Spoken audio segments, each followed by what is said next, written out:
Monde numérique.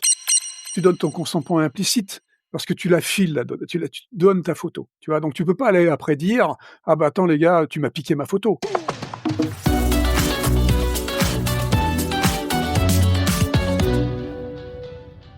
Bonjour Luc Julia, Bonjour Jérôme. co-inventeur de Siri, directeur scientifique de Renault, expert, docteur en intelligence artificielle, faut le rappeler quand même, hein. Très heureux de te retrouver comme chaque mois dans Monde Numérique pour que tu nous livres un peu ton regard, ton humeur sur l'actu tech. Et ce mois-ci, ça ne t'a pas échappé, Luc, il y a eu en quelques jours là, cette espèce de phénomène incroyable, ce déferlement sur le générateur d'images de ChatGPT, une nouvelle version encore plus puissant et qui est donc capable maintenant de fabriquer des images à la manière d'eux et notamment à la manière du studio Ghibli, le studio japonais très célèbre dans le domaine des mangas, etc. Et alors tout le monde s'y est mis, mais je crois que ça t'a un petit peu énervé, toi. Bah oui, bah moi aussi je suis un énervé permanent, je suis énervé pour 2 choses, hein, avec, Ghibli. Alors déjà, moi je connaissais pas les mangas, je suis pas fort là-dedans, mais par contre, bon évidemment, comme tout le monde, j'ai vu comment les gens l'utilisaient et ils utilisent ça n'importe comment et en fait, c'est grave. C'est très, très grave parce que, ils filent des images de famille en général, des images d'eux-mêmes. Bon, tous les gens font des selfies depuis très longtemps, hein, donc ça fait longtemps qu'ils filent leurs images au Facebook et autres, réseaux sociaux. Mais là, ça en devient grave parce qu'on a envie de faire toute ta famille parce que c'est cute, c'est mignon, c'est Bah oui. sympa, hein et donc tu te retrouves, avec des images qui sont aspirées complètement, par OpenAI, qui du coup, crée une base de données absolument gigantesque de gens, de vrais gens, qui seront, modifiés, transformés pour pouvoir, créer ou générer d'autres vrais gens.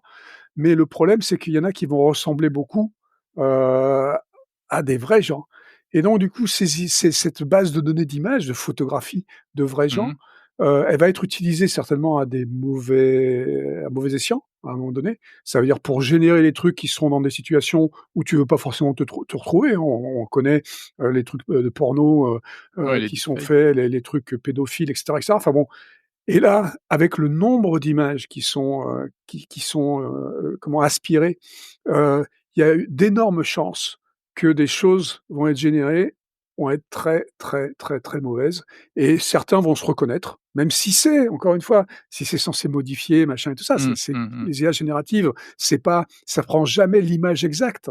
Mais là, il va y avoir tellement d'images, il y a tellement de choses, il y a des probabilités non négligeables pour que, ces images se retrouvent, dans des situations où on n'a pas envie, de se retrouver. Donc ça, c'est Ouais. très embêtant parce que, Mais ça on met ça veut pas n'importe quoi. est-ce que ça veut dire que, notre propre image risque, vraiment d'être utilisée? Mais c'est déjà le cas. Je veux dire aujourd'hui, tu peux aller piquer des images, même des vidéos, Ouais, sur internet, ouais. des gens Normalement, qui enfin, il y publient a des il y beaucoup. a des copyrights normalement, même si tu donnes pas il Mmh. faudrait que tu donnes ton consentement. Là, Mais tu donnes OpenAI, ton sait pas trop ce que consentement. c'est, hein, les copyrights. Bah, ouais, ouais, je sais bien, mais là, tu donnes ton consentement implicite parce que tu la files tu donnes Ouais, ta ouais. photo, tu vois? Donc tu peux pas aller après dire: «Ah bah, attends les gars, tu m'as piqué ma photo». Bah non, c'est toi qui lui donnes la photo, d'accord? Mmh. Sur internet, tu peux toujours dire: «Ben, j'avais une photo sur internet, j'avais pas donné les droits, à quelqu'un pour l'utiliser». Tu vois? C'est ce qui s'est Mmh. passé d'ailleurs, dans les procès actuels qui se passent avec Stable Diffusion, le Getty Images, par exemple. Getty Images dit: «Bah, on n'a pas donné les droits explicites pour que vous alliez Mmh. sucer toutes nos Ouais, données qui sont sur internet, disponibles, mais il y a le ouais, watermarking qui dit que c'est bon bref, ouais. donc ça, c'est embêtant. Le deuxième problème, excuse-moi, le 2e problème, c'est, que ça prend énormément d'énergie ce truc. Mmh. D'accord? Donc là, il y a des millions de personnes, comme tu as dit, qui l'ont utilisé depuis que c'est sorti, qui l'ont utilisé, mais c'est un trou, énergétique absolument, extraordinaire. Donc non seulement en électricité, on en a déjà parlé, mais aussi en flotte. D'accord? Il faut toujours se rappeler que l'eau est une ressource qui est beaucoup utilisée dans les data centers pour refroidir ces data centers et ces millions de conversions, enfin de génération d'images, utilisent des millions de litres d'eau, gâchent des Ouais. millions de litres d'eau. Et puis l'impact carbone, ça a été chiffré, alors je sais pas ce que valent les estimations, mais on dit que 1000 images générées, sur ChatGPT, ça équivaut, à l'émission de CO2, d'une voiture thermique sur environ 6 kilomètres et demi. En même temps, ça paraît pas ça paraît pas forcément énorme. Ouais, mais enfin bon, comme il y a des millions et des Ouais, millions, c'est 1000, tu sûr. vois? Mais quand tu as 1 000 000, c'est 1000 fois ce que tu viens de dire, donc c'est 6 000 Ouais, bornes. D'accord? c'est C'est sûr. 6 fois, l'aller-retour, Lille-Nice, tu vois? Donc ça Mmh. commence à faire beaucoup. Donc bon, c'est énorme. C'est une consommation énorme et là, ce qui est débile, c'est que c'est gratuit, tu vois? Bon, et donc c'est facile, tu vois? Et donc bah, on pète la planète gratuitement. Ouais. Luc, autre sujet, dans l'actualité, en ce moment, c'est l'arrivée, alors c'est quelque chose que tu connais très, très bien. C'est un sujet que tu connais très bien ce sujet-là. C'est donc l'arrivée en France maintenant d'Apple Intelligence, désormais disponible et Apple Intelligence, la promesse d'Apple, c'était de nous offrir un Siri un peu plus intelligent. Bon, bah, Siri, c'est ton bébé, hein, à l'origine et je sais que tu n'es plus dans la boucle, mais le Siri, promis par Apple, n'est pas au rendez-vous, quoi. Siri, il est à la ramasse. Bon, ouais, alors, déjà, bon, juste un mot marketing, de génie, on en a peut-être déjà parlé, je m'en rappelle plus, mais AI, Apple Intelligence, bon, c'est du génie, d'accord, hein? Ils se sont Ouais. réappropriés les AI. Donc ça, c'était fort. Artificial Intelligence, Apple Intelligence, AI, magnifique. Donc ça, coup de génie quand même, d'Apple, une fois de plus en marketing. Maintenant, en exécution, c'est à pleurer. Mmh. C'est effectivement, ils sont à la ramasse complet, hein. Bon, on a dit que Google était à la ramasse par rapport à OpenAI, et cetera, et cetera. Eux, ils sont à la ramasse complet depuis longtemps sur les IA génératives. Mais il y a un petit coup de génie quand même, hein, Mmh. qu'il faut noter, parce que comme ils savent très bien qu'ils sont à la ramasse, ils ont quand même réussi à intégrer OpenAI justement, donc ChatGPT dans le machin, où c'est ChatGPT qui, porte tout le coup. C'est-à-dire que eux, Apple, ils payent zéro. Ah Et ouais. qu'est-ce qu'ils font? Ils apprennent.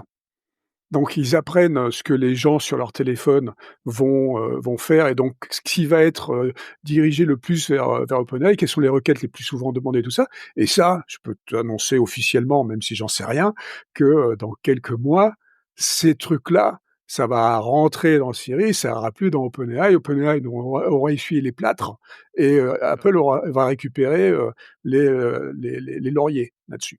Mais bon, pour ça, il faut effectivement qu'ils travaillent un peu. C'est pas nouveau, hein, si tu te rappelles, bon, Siri est sorti en 2011. En 2013-2014, Siri gagnait plus. Siri était plus numéro 1, même si pendant 2 ans ça a été, bon, des trucs extraordinaires, mais en 2013-2014, c'est quand il y a eu le deep learning qui est arrivé, c'était tout basé sur le machine learning, les trucs qui étaient avant. Donc le deep learning arrive en D'accord. 2014, 2013-2014 et Amazon arrive aussi à ce moment-là, avec Alexa.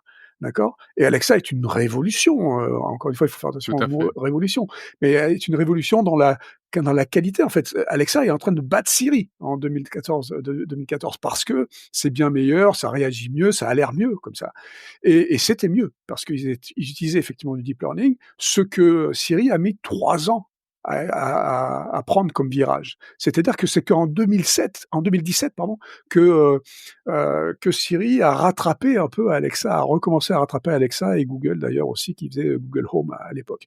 Donc c'est un diesel, Apple, d'accord? C'est-à-dire que, ils ont du mal à, heu, à vraiment, innover dans ces machins-là. Ils vivent sur leur laurier et ils en ont beaucoup, d'accord? Et donc prendre une nouvelle technologie, l'intégrer, c'est compliqué. Parce que ce qu'on a, ça marche bien, donc pourquoi s'emmerder à faire quelque chose qui va être potentiellement qui va pas marcher? Mais on regarde, on voit que le marché est en train d'adopter le machin, c'est ce qui est passé avec, Alexa et bon, là, on se pousse à faire le truc. Et donc c'est quand, encore une fois, 2017 que Siri est devenu à peu près au même niveau qu'Alexa à nouveau et puis là, bon, 2022, arrivent ces IA génératives. Bon, on va attendre un peu comment ça se passe, on va regarder. 2025, 3 ans plus tard, on commence à se sortir un peu les doigts, et on dit: «Bon, bah, voilà, on va piquer un peu les trucs d'OpenAI pour voir comment ça marche et on va prendre encore 1 an avant de faire les trucs». Et là, les machins, les features, alors les features qui arrivent en Europe sont pas les mêmes que celles qu'on a nous ici aux États-Unis, Mmh mh. hein. Mmh. Nous, on a un peu plus de features parce qu'il y a la peur des DMA, DSA, RGPD, enfin tous vos AI Act et tous les machins que vous avez en Europe. Donc effectivement, toutes les features sont pas déployées et les features qui, sont déployées en Europe sont bon, font un peu pleurer, hein, ça sert pas à grand chose. Il y a un peu, il y a un générateur d'images, il y a un peu de résumé des Oui. emails, bon, voilà.